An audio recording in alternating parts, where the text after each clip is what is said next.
Just the first one of the new year. Welcome to Eye on the Illini. This is Mike Kegley with Illini legend Marcus Griffin, Kedrick Prince.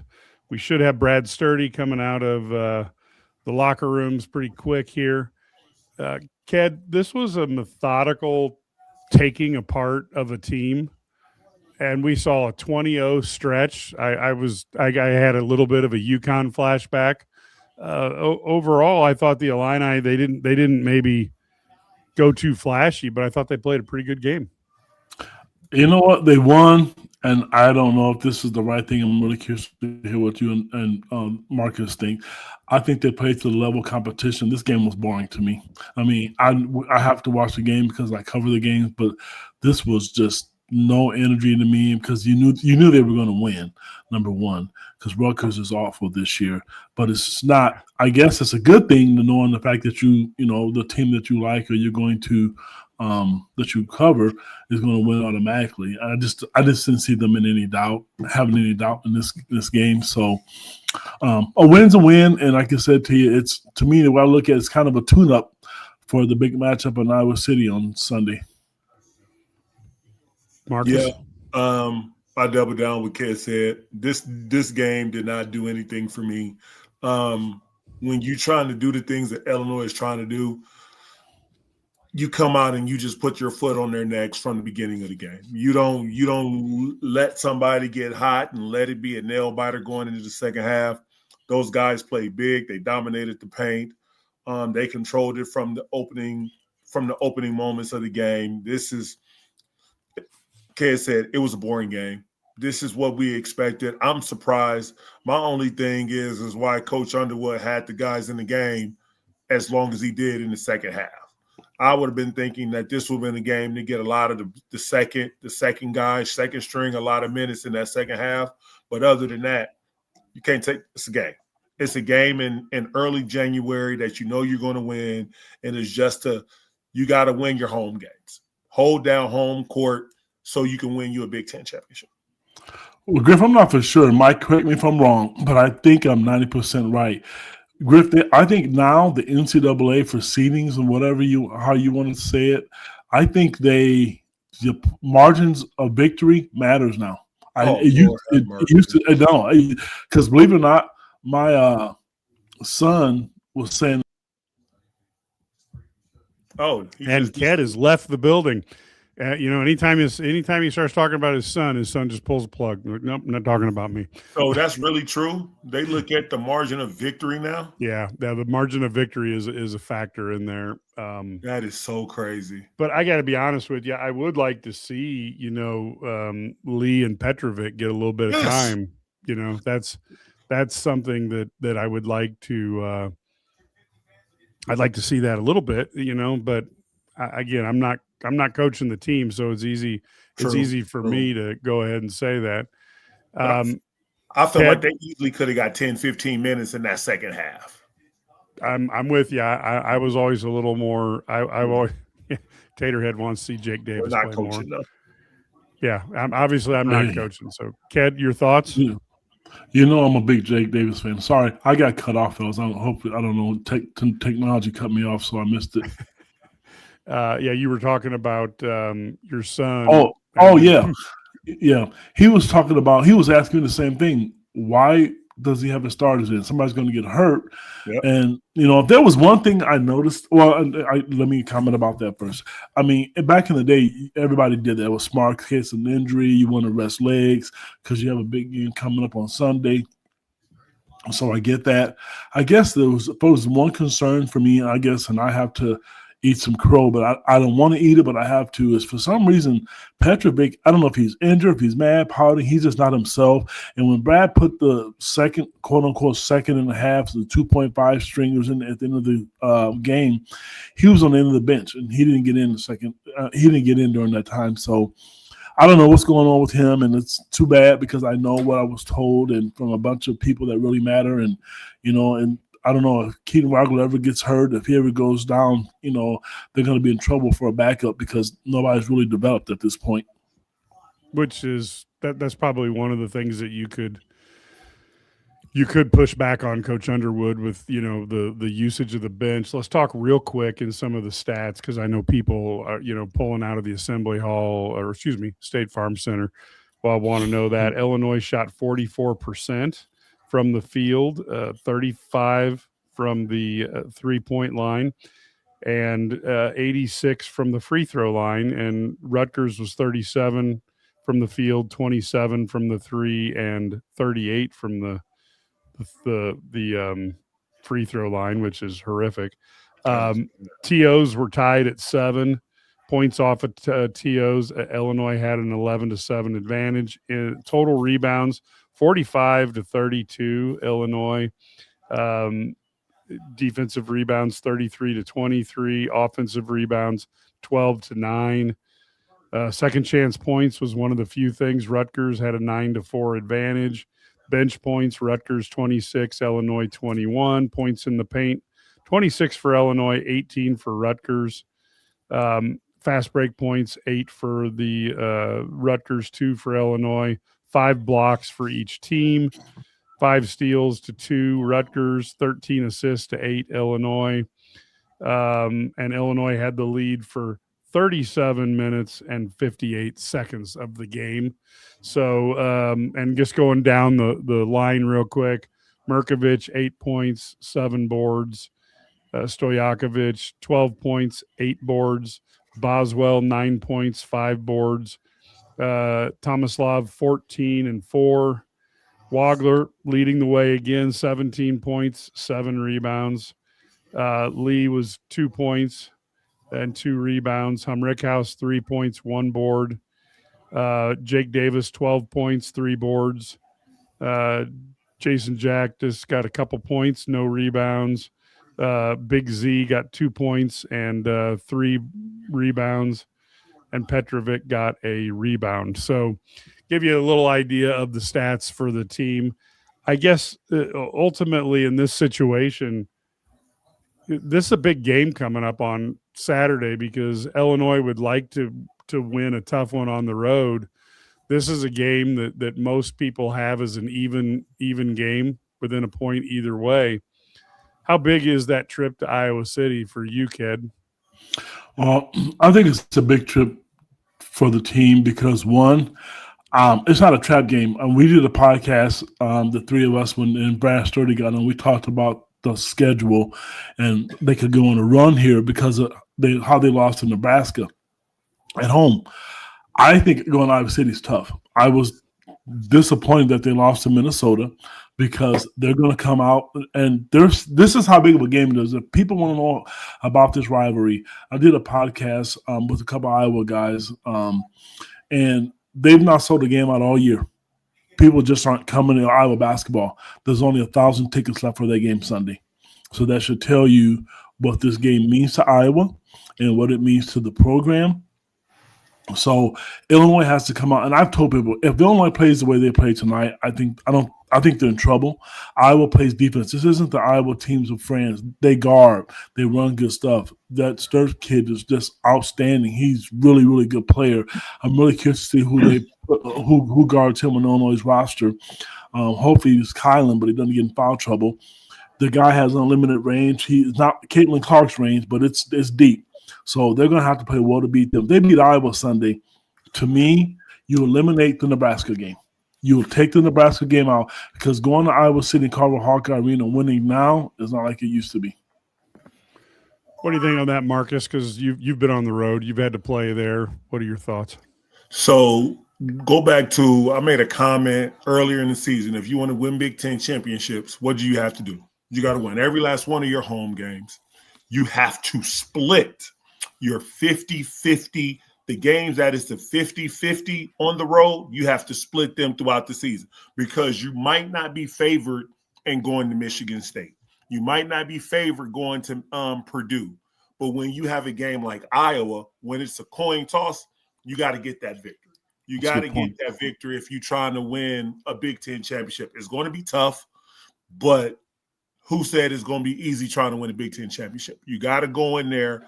They're going to guard you. They're going to slow the pace down. They're not going to beat themselves because they're a well-coached basketball team. Yep. They're not going to be missing They're not going to shoot 38% from the free throw line. You're going to have to come with energy from the beginning of the game because I was going to be ready to play. But it's always a tough place to play. They're ranked 19. They've got a slow pace. I'm pretty sure they're probably one of the slowest paces in the Big Ten right now. But they don't beat themselves, so it's going to be a fun game. They're 2-2 in conference right now. Yeah, so and they let one slip away against Minnesota. I mean, they should have beat. They came back. They should have beat Minnesota. I mean, Minnesota's a different team, and they're playing at home. But Griff, they run really good stuff too. Illinois deep. Yeah. If Illinois is making threes, but I'll tell you what, they have to guard.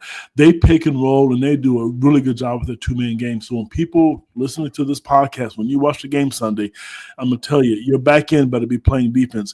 I think this is gonna be a big game. If Zonomer can stay out of foul trouble, he's the one advantage that they have.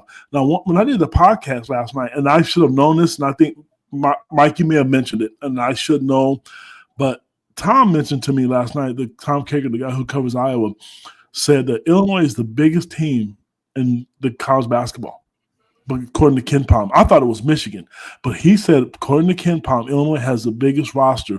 So I was going through it. If you really think about it, other than Colin Boswell, I guess, and Brandon Lee, everybody else, well, Petrovich is smaller. Everyone else is 6'5", 6'6", 7 foot, 6'8". Yeah.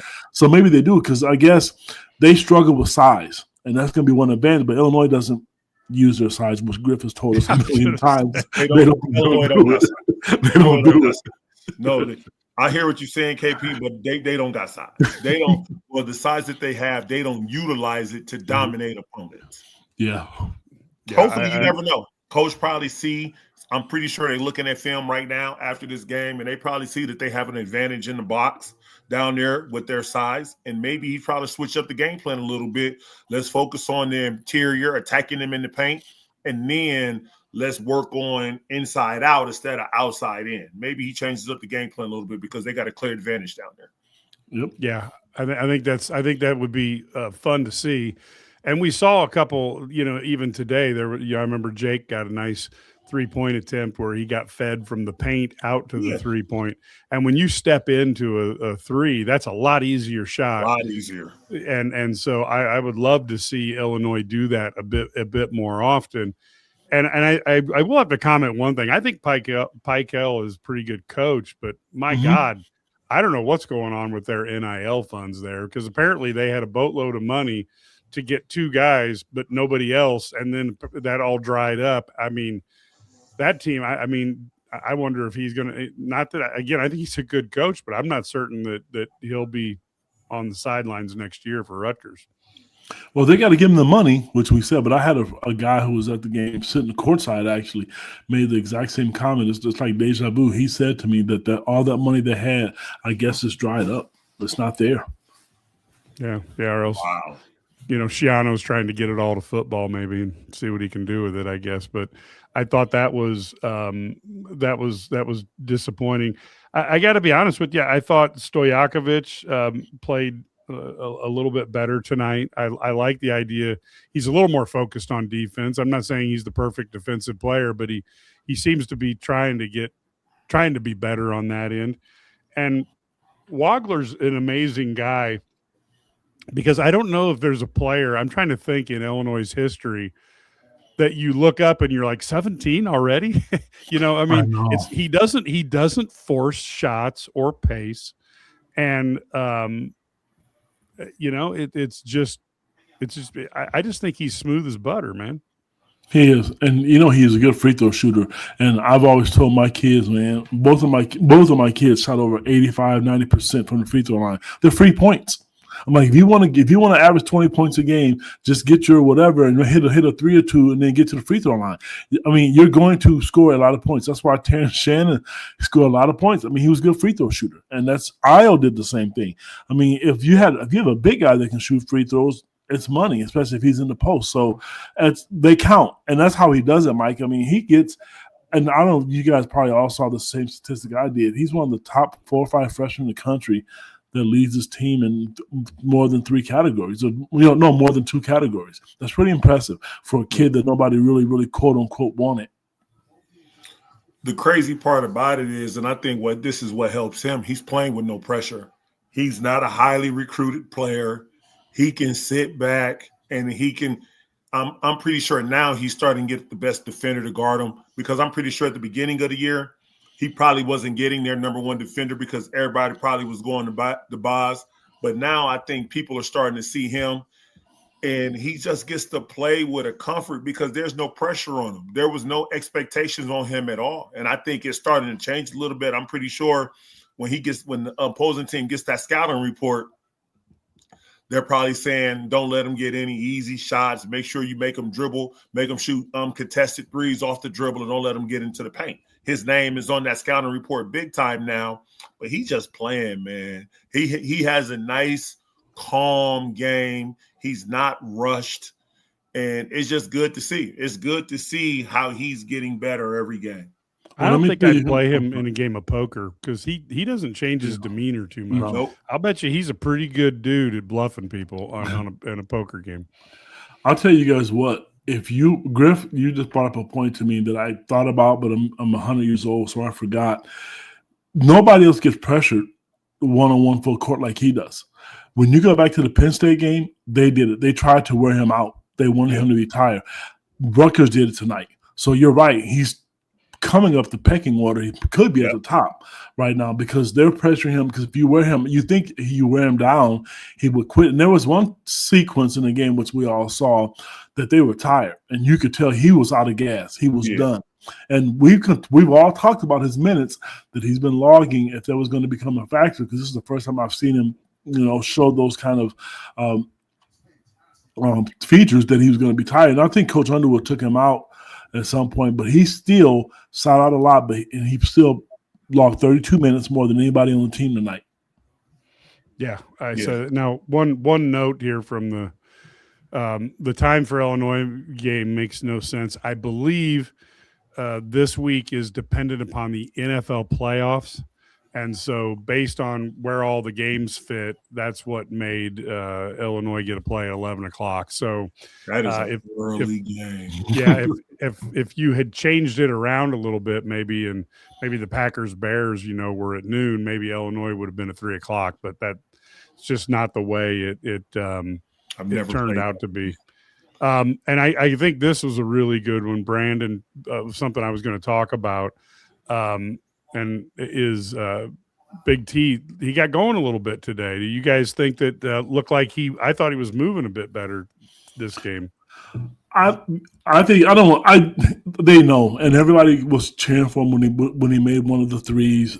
Mike, we all know how good he is, and if they're going to go far in this tournament, when they get to the tournament, they need him. I'm sorry, and we talk about the low post.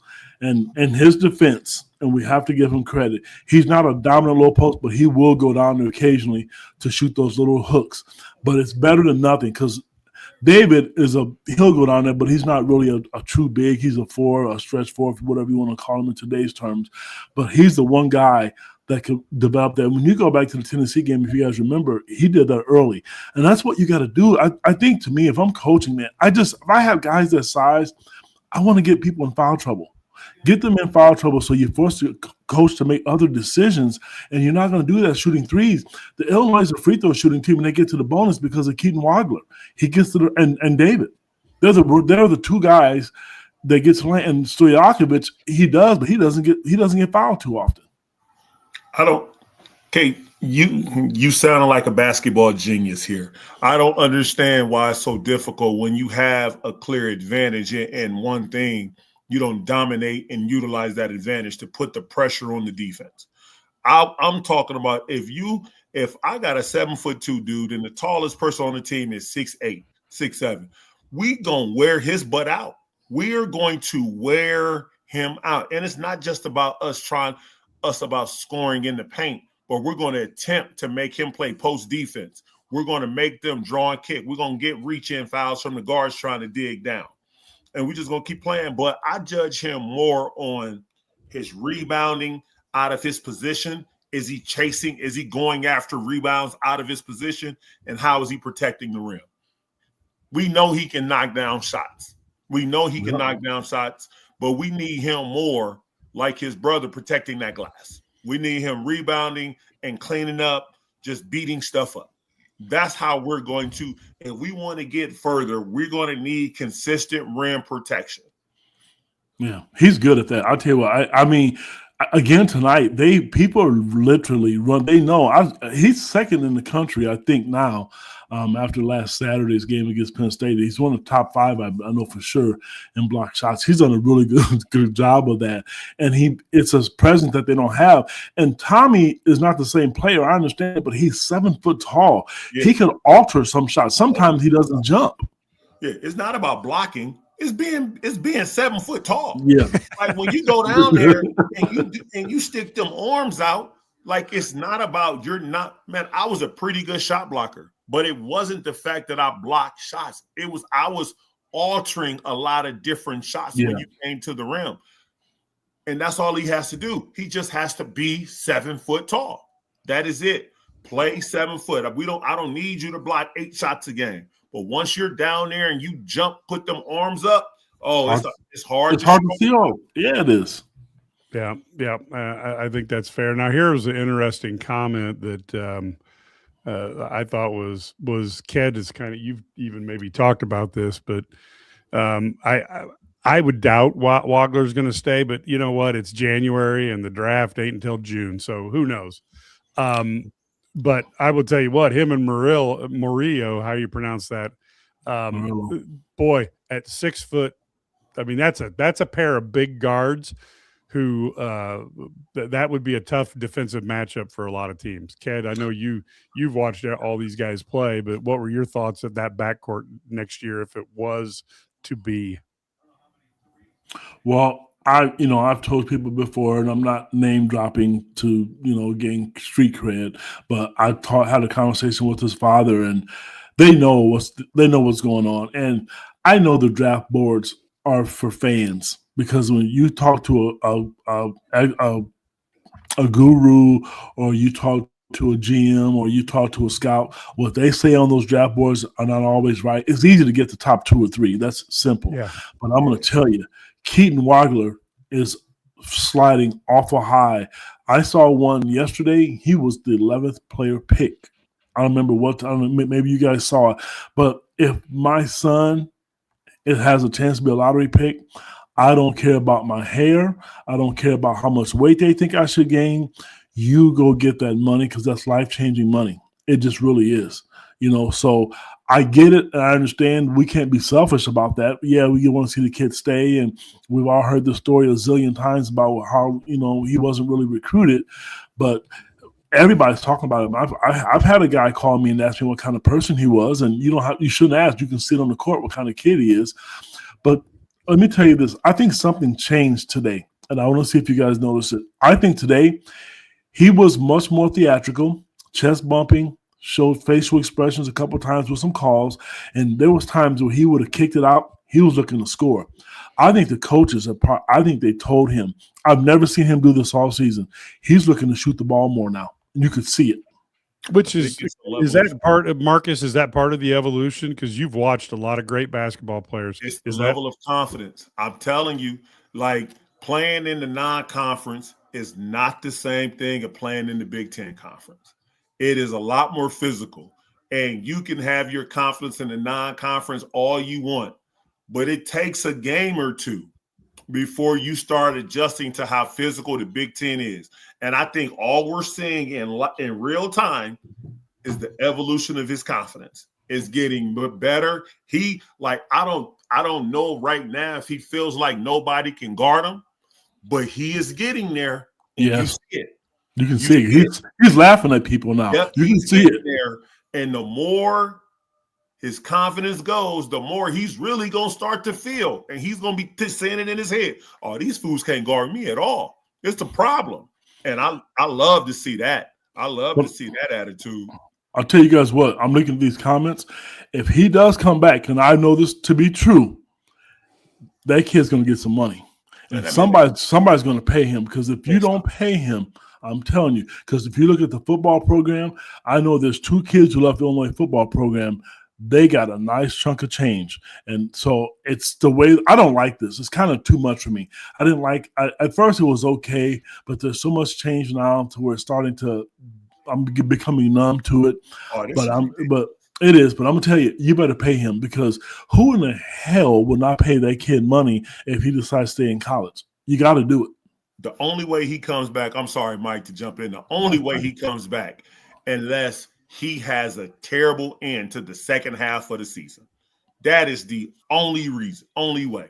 If he continue, KP, if he continues to grow and do what he's doing, you just said they got him on some draft boards as high as an 11 pick.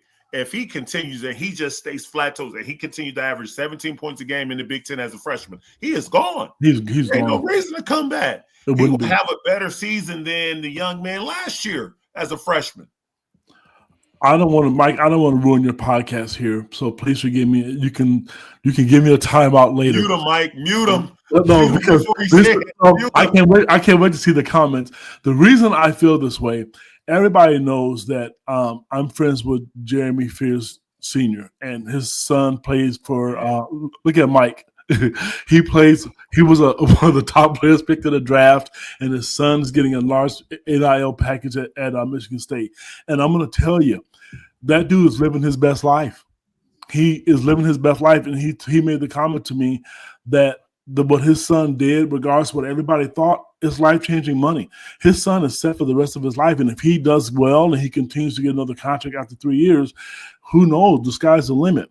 So I'm saying that because when I talk to him now, he owns a restaurant business. He hasn't been there in 9 months because he's delegating, because he has other businesses, and his son has businesses, and they're investing. So when you get that kind of money for Keaton and his family, I don't blame him for doing it. I just don't, because you have to do that. And I don't know. The way I see it, unless he, like Griff said, unless he gets really, really bad, there's no way he's going to be a first-round draft pick. When you look at that list tonight that was on Big Ten Network of the guys that were up there, those guys are going to get drafted. And nobody cares about what you were ranked in high school. They could care less about that. Because if you look at Terrence Shannon, when he was in high school, he was okay, and then he was decent when he went to Texas Tech. He became a legend when he went to Illinois. So rankings are great. They're good for people like me to talk on social media and do these podcasts. But this is about having an eye test. And I'm telling you, because people have said to me privately, kid, if he doesn't go to the NBA, does Illinois have enough money to pay him? I don't know. They will. They'll figure something out, because something will be changed. Something we'll figure out. But I cannot see Brad Underwood not figuring that one out. And because Brad, he can be laser focused. And then imagine him going to a Big Ten school again. Can you imagine? I mean, some fans are already mad. Some fans are already mad at Marcus. Sorry, having a brain cramp from Michigan. Morez. And I don't want to see Keaton. Keaton's a good kid, man. And I like him. I love his family. So, but at the end of the day, you know what? It's the nature of the beast. Like Griff said, it's ugly, but it's college athletics now. And somebody made a comment up here about the kicker. You're exactly right, because that was the only reason why that kid left. The only reason why he left. Ask Illinois State what would happen if they had a kicker, because they would have won that game. They would have won that game. Yeah, they would have won it 3 times with a kicker. Yeah. Yep. Oh, guess what? We have got a special treat, because in the storm-ridden Champaign, we have Brad Stury. Brad, tell us a little bit about tonight's game. We have come to the conclusion it was workmanlike, and Illinois turned it into a very boring affair. It was pretty boring. They, it's interesting. A few weeks ago, we were talking about how great offensively this team was and how bad they were defensively. And over the last 4 games, we've seen a change where they've become an offensive team. They are a defensive team, rather. They put up, they're reading scouting reports. They're taking away the top player. There's no more, Peyton Sandfort going for 30 in the first half, or Bruce Thornton or whoever it is. Those things haven't happened. They turned off the water with Francis and Grant today and really made everybody else do the job. And so this is that's a good thing. They played a really good rebounding team and dominated the glass. They contested shots. They did it without fouling. They were good enough offensively, even though they really looked a little bit discombobulated because of how physical Rutgers was with them and took them out of a lot of things. But overall, it's a 26-point win in a game you're supposed to win, but they did it. The game was never in doubt after late in the first half. Yeah. Well, at a 20-0 run, Brad, I was starting to have a UConn flashback. I was sitting next to Joey Wagner, and I said to him, I said, we just need 10 more to exercise the UConn demon. And so it's kind of true, but it's amazing how that happened. I looked down and it was like, I don't know what it was, like 14-0. And I was like, wait, this is a 14-0 run, because it wasn't like a crazy run where they're up and down the floor. It was just kind of a methodical, like just slow run. And then all of a sudden they scored 20 points, and it's like, wait, their defense was really good at forcing Rutgers into some really tough 2-point shots. Yeah. Yeah. And I thought they also they had forced their will on the rebounds, which I just think that's a big deal. Underwood's famous for, focusing on rebounding, and man, you can understand why when you see games like tonight. Yeah, no question. The emergence of Stojakovic, we know Wagler's rebounded well for point guard. Boswell does a good job usually for his size. Stojakovic, using his athleticism, grab 8 rebounds tonight is really important. I think that's going to be a key, because he's really made it part of his repertoire now. And he is a rebounder from the wing. And, Underwood talked post game about how, Rutgers had the big guy who, is very physical and he could really attack that glass. So Tommy or Z had to put a body on him. Well, that meant that the other guys got to pick up the slack and get the rebounds. And they did a really good job of that tonight. Yeah. Any thoughts on, will Pike L be back next year? You think this will be the end for him there at Rutgers, which I think he's a pretty good coach, but without NIL money, boy, oh boy. Yeah, you wonder what happened. They had the Jersey Mikes, I guess, with the Harper and Bailey, and they didn't win with those guys. So you wonder where it's at. You know what I mean? Like I think Pike L's a really good coach. I think he does a really good job. Great defensive coach. The problem is that they don't have good enough players. I mean, they don't have, whether it's offense or defense, they're just not good enough. And it's that simple. They're going to have a game. They did beat Oregon at home. They're going to have a game where they're in Piscataway and they're going to pull an upset. But generally speaking, they're just not going to compete with the top level Big Ten teams day in and day out. Is that a little bit like Gundy at Oklahoma State, where basically the big boosters decided they weren't going to win with Gundy, and all of a sudden Gundy's gone, and now this new guy is getting all sorts of dollars. So maybe that's. I think it could be it. It really could. I think that when you're not, but the reality is he was probably, and I'd say this, and I understand you have to have talent. I think he's better when he maybe has guys who are tougher and will grind and defend and fight. And he might be better off winning games 60-54. But finding guys like Bruce that. Weber. Yeah, I mean, a little bit like that. I think that just being able to go to scouting reports, get guys who are going to put everything in the defensive end and can score just enough to give you a chance to win. I think that's where he makes his hay. And I don't think it worked last year when you had, really talented kids in Harper and Bailey, but maybe kids that weren't bought into just guarding, you know what I mean? And being those guys. I mean, so yeah, it's very interesting to see how some coaches go away from their personality or, in cases like that. That's where I think Illinois is really lucky to have somebody like Underwood who is so adaptive. His personality is run spread offense and do this, and then it changed to the different offense. And then it was, he's changed his offense. He's changed his defense. He's made so many adjustments. Not many coaches adapt like he does. And I think that's a testament to him. And I don't think Pikel's seen the adaptation yet, but I tell you, when he has the right guys, he can be it's really a nightmare team to play against. Brad, they mentioned that what you just said at halftime of the game tonight. I don't remember which analyst said it on the Big Ten Network. They talked about how Brad Underwood, when he first got to Champaign, how they pressed full court, fouled a lot, and denied everything. And then he went very athletic, and now he's, bought into going overseas to get players. So they mentioned that tonight, so that's a very good point.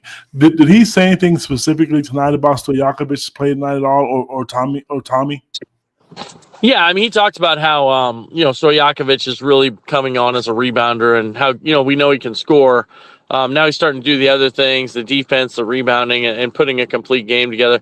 Didn't talk much about Tommy. It was interesting.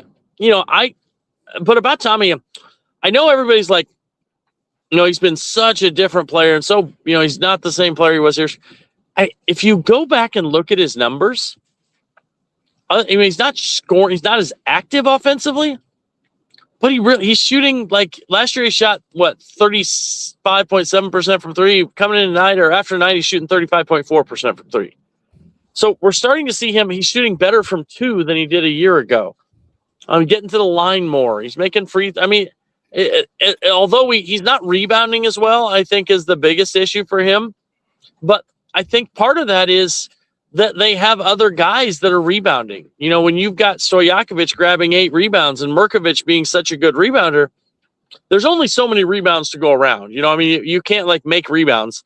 They have to miss a shot for that to happen. And you're going to get that. You got guards like Wagler and Boswell doing the rebounding. So there's only so many rebounds to go around. And I think that's sometimes as long as your team's rebounding, you don't worry about an individual's rebounding total. So I think Tommy's starting to get there. He didn't have a great game, last week, but I think that maybe we're starting to see that, getting back into the rhythm. He made some nice passes tonight. A backdoor cut, I think it was to Boswell one. So we're starting to see it, you know what I mean? And I think he's getting there. And when he clicks, boy, this team's got a chance to be really good. Yeah. Any other thoughts on tonight's game, Brad, before we let you go? I know you're transit back home. Yeah, we got that. My thoughts are it's the first time we've ever been told to stay in the bowl at an Illinois game because of the storm outside, because the winds were blowing gusting at 45 miles an hour. So that was odd. But overall, I just thought Illinois did what they had to do. It's one of those things it's not exciting sometimes, but when you win by 20 plus points and you just take care of business. And the other thing was there's no students there. The most surprising thing tonight was how few people were actually in the State Farm Center. There were a lot of empty seats, especially in the upper bowl. But obviously no Orange Crush. So that was a little bit different. Students will be back on campus for the next home game. So they just have to keep playing, doing their thing. I thought it was a really good visit for for Zhang. What's his first name? Juan. Yeah, I'm not certain how to pronounce that. Yeah. Joan, I think it was. I was asking Jeff Alexander how to pronounce his name earlier, but yeah. But he is had a really good visit. Quentin Kitt was also there, sitting in front of him.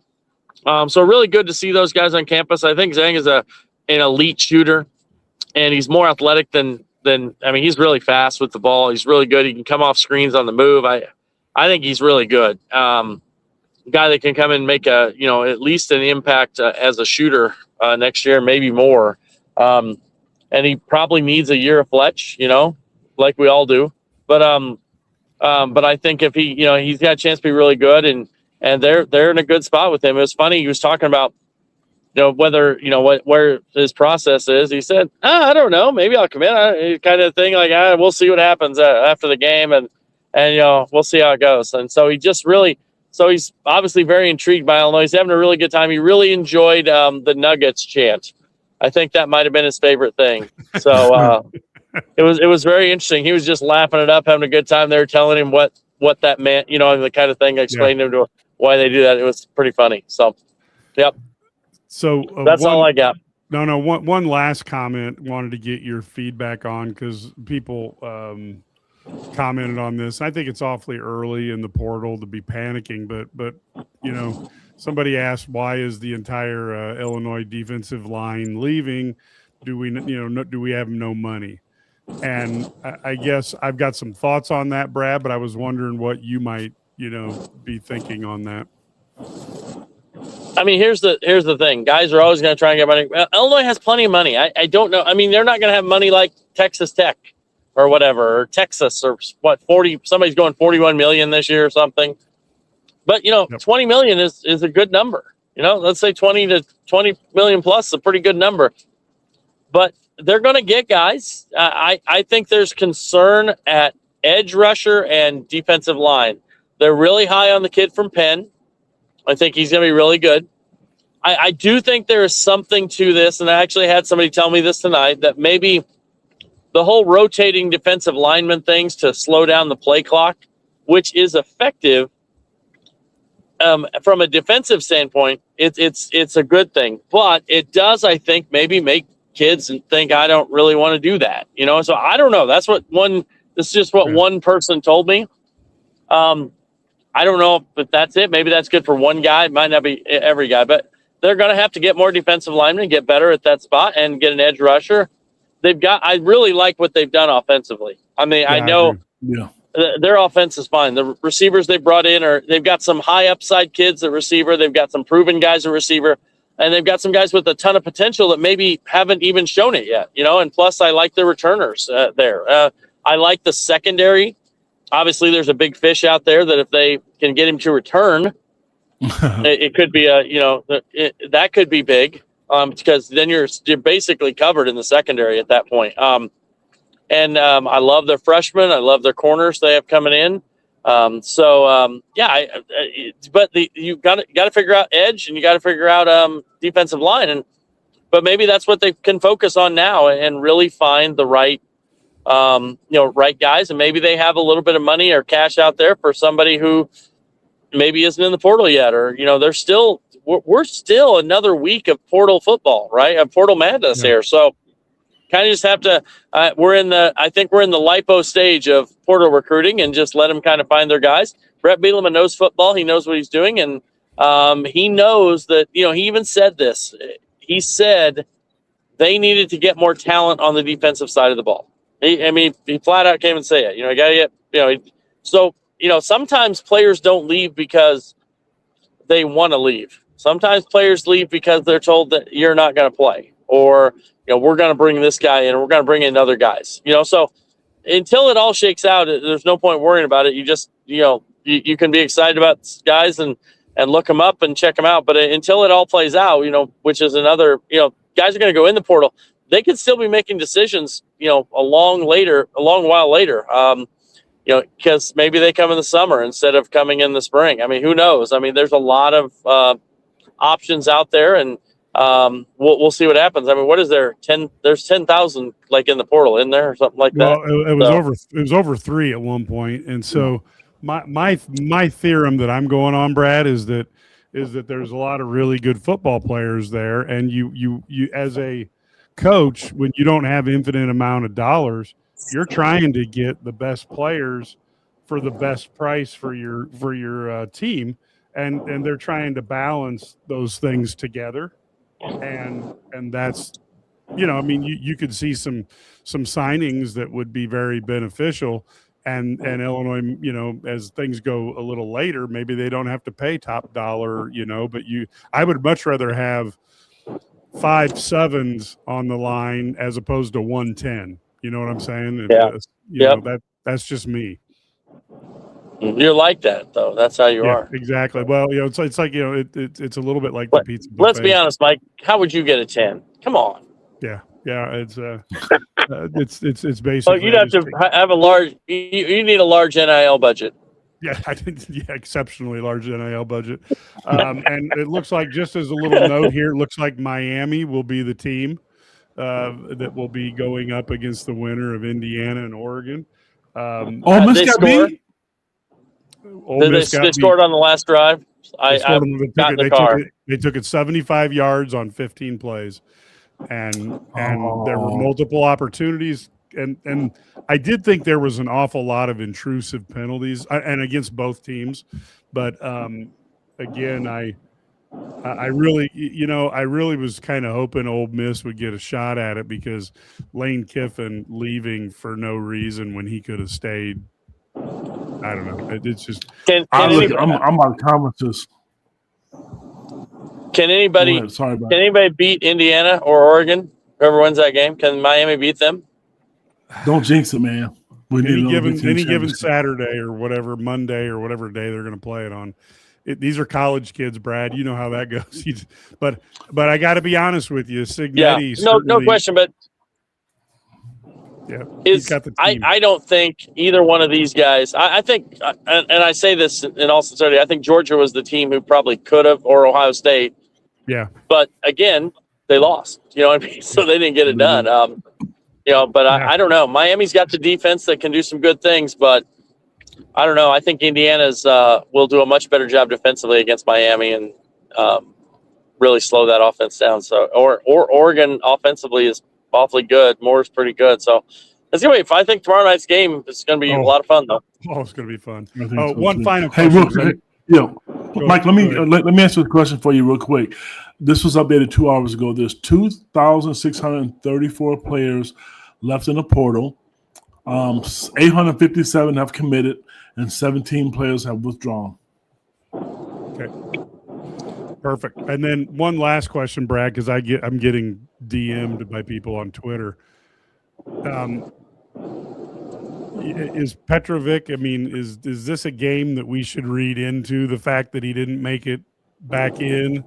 Any thoughts on this? I know it's something that I don't think you've had opportunity to have a discussion on this, but I'm just curious what your opinion is without any obviously without betraying any confidences or anything like that. So here's the deal. When they need an offensive spark, it's off the bench. It's going to be Petrovic. When they need someone to come in and bring some toughness and defense and a little bit more energy on that end, it's going to be Brandon Lee. I mean, I don't. And in the second half, Illinois gave 24 points in the first 10 minutes to a Rutgers team that had 16 in the first half. Brandon Lee came in. First half, there was a little bit of a lull offensively. Petrovic comes in. And I know that they didn't score when he was in the game, but he really he's so quick, gets in the paint. He does provide an offensive spark a little bit and does some things there. So that's the way they're kind of looking at it. And, they want to get these guys some minutes, find them some roles. And then there may be a point when, Kylan Boswell, who usually is guarding their team's best player, gets 2 fouls. You need somebody to come in and give Keaton Wilder a blow. I thought you saw the game plan was to really be physical with Wagler. I mean, they were really physical. And so when that happens, you're going to need a guy to handle the ball and take some pressure off him. And that's where he can fit. So at the end of the day, and I know that this is coach speak or whatever it is, it's never, and I say this all the time, it's not about you. It's always about us. And you have to have that mindset that Petrovic's job is to do this. This is his job. And while the season's going on, that job may not be what he wants and may make him leave at the end of the year. It could happen. So, but the thing is, right now, what he's done and Lee have done, they've bought into those roles. And I know this is what I'm going to do. This is what I'm going to be asked to do. This is what I'm going to do. And there might be an opportunity when I get more, but I just got to go and do my job when I come in the game. And they're starting to understand that. And you see his body language is different. Just got to let it, again, just let it happen and see what happens. I think there's going to be a game when he makes big plays and helps them maybe pull out a win down the road. Just got to, but it's not going to be every night because it just doesn't maybe fit what they're doing. And it's hard to take out guys who are, projected lottery picks right now and seniors who've been through the wars. So, and that's their backcourt. Okay. So, folks, we will be back with Eye on the Illini. We will do the Illini halftime live on Sunday with Iowa, and then we will have a post-game show as well. So we look forward to seeing everybody then. And, of course, keep in tune. We're going to have plenty of stories on Portal Combat and also on the Illini as we kind of wrap up the coverage of this game and start preparing for that big clash on Sunday, which got a lot more interesting with Fran, being replaced and having a whole new coach. So it should be an exciting game. I expect this to be a battle with a high intensity, maybe more reminiscent of those Garza-Kofi battles where both teams really want to win this. So I think it's going to be an exciting game, and we look forward to your coming on and joining us during halftime and after the game.